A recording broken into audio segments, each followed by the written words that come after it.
नमस्कार, आप सभी का स्वागत है भाग्यम में। मैं हूं पंडित चंद्रशेखर शर्मा।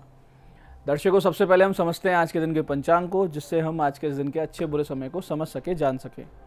आज दिनांक है 15 मार्च सन 2024। विक्रम संवत 2080 चल रहा है। फागुन मास है, शुक्ल पक्ष है, बसंत ऋतु है, तिथि आज की षष्ठी है और आज का वार है शुक्रवार। आज के नक्षत्र की बात करें तो कृतिका नक्षत्र दोपहर बाद 4:08 तक रहेगा। आगे रोहिणी नक्षत्र है।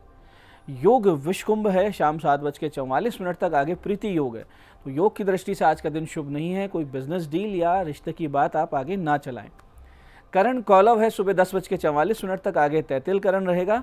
सूर्योदय का समय दर्शकों सुबह 6:35 का था और सूर्यास्त का समय शाम 6:35 का है। आज का राहु काल सुबह 10:30 से दोपहर 12 बजे के बीच रहेगा। इसे पूरी तरीके से टाल दीजिएगा। इसमें कोई शुभ कार्य नहीं करते हैं और लंबी यात्रा पे नहीं निकलना चाहिए। अभिजीत मुहूर्त आज दोपहर 12:11 से 12:59 के बीच है। वहीं दिन में 4 बार दुष्ट मुहूर्त भी रहेंगे। इन्हें ध्यान से समझिएगा और सूझबूझ से टाल दीजिएगा। ये दुष्ट मुहूर्त हैं सुबह 8:59, 9:47, फिर दोपहर 12:59 और 1:47।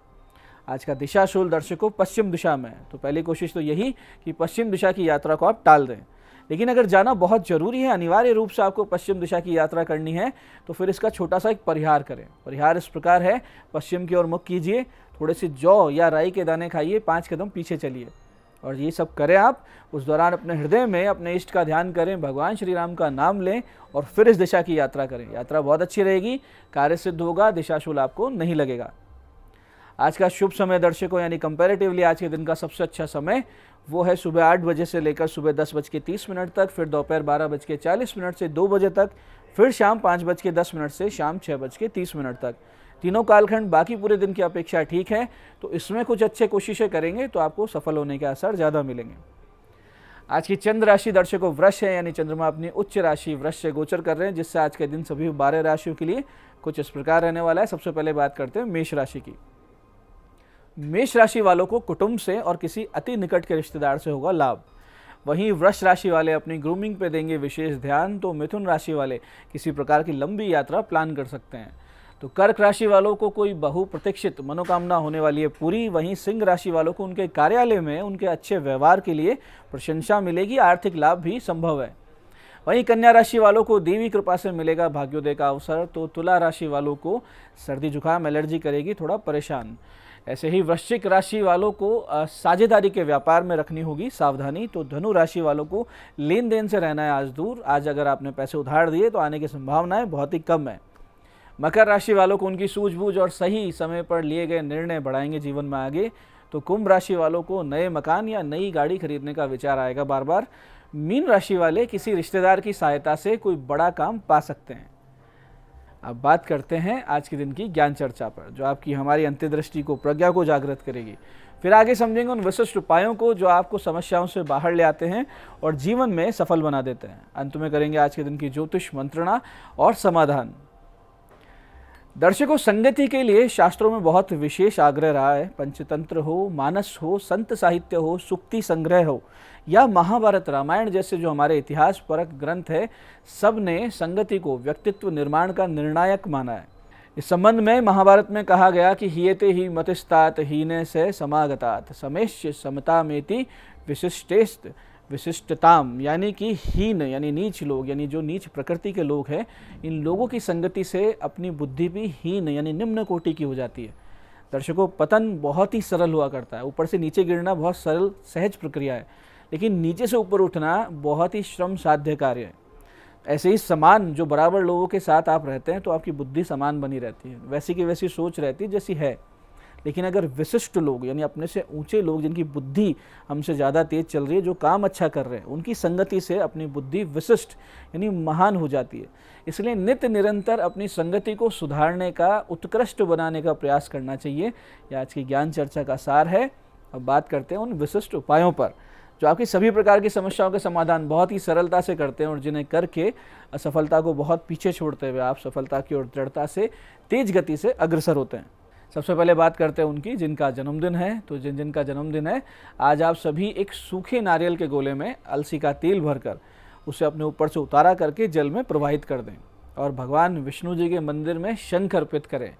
इसके साथ ही आज भगवान शिव जी पर अर्पित किए हुए गंगाजल और मिश्री मिले हुए दही से आपकी अनेक समस्याओं का निश्चित रूप से अंत हो जाएगा। उत्तम स्वास्थ्य और शिव कृपा के लिए आज आप सब अधिक से अधिक संख्या में महामृत्युंजय मंत्र का जप भी कीजिए। ऐसे दर्शकों, वो लोग जिनको बड़े प्रोजेक्ट्स करने होते हैं ऑफिस में, या वो छात्र छात्राएं जो किसी भारी भरकम कोर्स में पढ़ाई कर रहे हैं, या प्रतियोगी परीक्षा के छात्र, आज के इस विशिष्ट दिन पर गणेश मंदिर में 21 जोड़े दुर्वा 11 लड्डू अर्पित करें। मंदिर में 11 परिक्रमा करते हुए सुमुखाय नमः इस जप को अनवरत करें और भगवान को अपनी समस्या कहें। निश्चित रूप से आपको हल, समाधान और उचित मार्ग की प्राप्ति होगी। ऐसे दर्शकों, जिन लोगों को बार बार स्वास्थ्य में समस्या आती है या फिर दृष्टि दोष लगता है, वो आज दिन में सुबह 10:30 से दोपहर 12 बजे के बीच माता दुर्गा के मंदिर जाएं। माता को 2 सजल नारियल यानी पानी वाले नारियल, 1 लाल चुनरी अर्पित करें और प्रार्थना करें। और इस दौरान भगवती के महिषासुर मर्दनी स्वरूप का ध्यान करें, विशेष रूप से ध्यान करें। और फिर इस बहुत ही विशिष्ट मंत्र का 30 से 35 मिनट ध्यान लगाकर मन ही मन जप करें। तो आपकी बहुत सी समस्याओं में कमी आएगी और आप धीरे धीरे भगवती के कृपा पात्र भी बन जाएंगे। जो मंत्र जाप करना हो इस प्रकार है, ध्यान से समझिएगा। ओम सर्व सौभाग्यवर्धिनी दुर्गाय नमः। ओम सर्व सौभाग्यवर्धिनी दुर्गाय नमः। पूरे मन से कीजिएगा, भगवती कृपा निश्चित रूप से होगी। ऐसे जिन लोगों को भारी कर्ज की समस्या है, या वो लोग जो नए व्यापार के लिए लोन अप्लाई कर रहे हैं, उनके लिए बहुत ही सुंदर दिन है इस उपाय को कर अपनी समस्या का अंत करने के लिए। आपको करना सिर्फ ये है कि आज माता दुर्गा के मंदिर श्रृंगार सामग्री लेकर जाएं, साथ में गुलाब की माला, प्रसाद में घर की बनी हुई खीर, पूड़ी, अन्य मिठाइयाँ और भगवती को अर्पित करके अपनी मनोकामना और अपनी समस्या पूरे भाव से, पूरी आर्त भाव से, प्रार्थना से, मन से कह दें और बिना गिने बैठकर 35 मिनट जब ध्यान लगाकर करें। और फिर अगले दिन से यानी कल से नित्य 15 मिनट अपने घर ही जप करते रहें। बहुत ही शीघ्रता से आपकी मनोकामना पूरी हो जाएगी, इसमें कोई संदेह नहीं। जो मंत्र जाप करना वो इस प्रकार है। ओम सर्व संपत्ति कारण्य शिव प्रियाय नमः। ओम सर्व संपत्ति कारण्य शिव प्रियाय नमः। तो दर्शकों, ये थे आज के वो विशिष्ट उपाय जो आपको समस्याओं से बाहर ला रहे हैं और मनोकामनाएं आपकी पूरी कर रहे हैं। अब बात करते हैं आपके सवालों की। आपके सवालों में आज हमारे पास जन्म पत्रिका आई है हमारे दर्शक नरेश जी की। 30 नवंबर 1991 का जन्म है, दोसा, सुबह 11:25। प्रश्न है, भाग्योदय कब तक? देखिए नरेश जी, आपके भाग्य का स्वामी बुध 12वें भाव में, जिससे आपका भाग्योदय विदेश यानी कम से कम आप अपने जन्म स्थान से 300 से ज़्यादा किलोमीटर दूर चले जाएं तब आपका भाग्योदय होगा। हालांकि भाग्य उत्तम है, आप कर्मठ भी हैं, लेकिन एक तो आपकी निर्णय क्षमता बहुत कमज़ोर है और एक आप पर कोई नेगेटिविटी का असर, कोई नज़र दोष जैसी कोई चीज़ या देव दोष इत्यादि दिख रहा है। तो इसके लिए शुक्र के जप करवाइए, अच्छा सा व्हाइट ओपल या फायर ओपल पहनिए और राहु शांति करवाइए। आपका भाग्योदय इसी मार्च 2024 से होने लगेगा, लेकिन जीवन का स्वर्णिम काल सन 2030 से आएगा। आज की दूसरी पत्रिका आई है हमारी दर्शक विशाखा जी की। 7 मई 1993 का जन्म है, रात्रि 9 बजे, जयपुर। वैवाहिक जीवन कैसा रहेगा, इनका प्रश्न है। देखिए विशाखा जी, कुछ चीज़ें बहुत गलत है जन्म पत्रिका में, जैसे कि विच्छेद कारक केतु का सप्तम भाव में होना और लग्न में नीच और राहु पीड़ित चंद्रमा जो आपको डिप्रेशन में डाल रहा है। आपकी जन्म पत्रिका के सप्तमेश की स्थिति द्विविवाह के योग बना रही है, 2 विवाह के योग। इस सब से बचना चाहती हैं तो आप जल्द से जल्द गुरु के 7 गुना जप करवा के एक अच्छा सा पुखराज पहन लीजिए और आप पति पत्नी एक बार फिर से शुभ मुहूर्त में विधिवत वैदिक विधि से फेरे ले लीजिए, जिससे ये जो दूसरे विवाह का योग बन रहा है ये टल जाए। आज की तीसरी पत्रिका ये हमारे दर्शक मुकेश शर्मा जी की। 2 अक्टूबर 1992 का जन्म है, जयपुर, रात्रि 9:20। स्वास्थ्य समस्या कैसे ठीक हो, इनका प्रश्न है। मुकेश जी, द्वितीय भाव में आपके मंगल और केतु की स्थिति, अष्टम में राहु चंद्र की स्थिति दर्शा रही है मानसिक पीड़ा, सिर दर्द, सिर पे चोट, नेत्रों में पीड़ा इत्यादि और सिर पर चोट के योग बन रहे हैं। और हालांकि साइकोसोमेटिक डिजीज़ के योग भी साफ साफ दिख रहे हैं। तो आप ब्राह्मी, शंखपुष्पी जैसे जड़ी बूटी का सेवन करें, नित्य माता सरस्वती का पूजन करना शुरू कर दीजिए।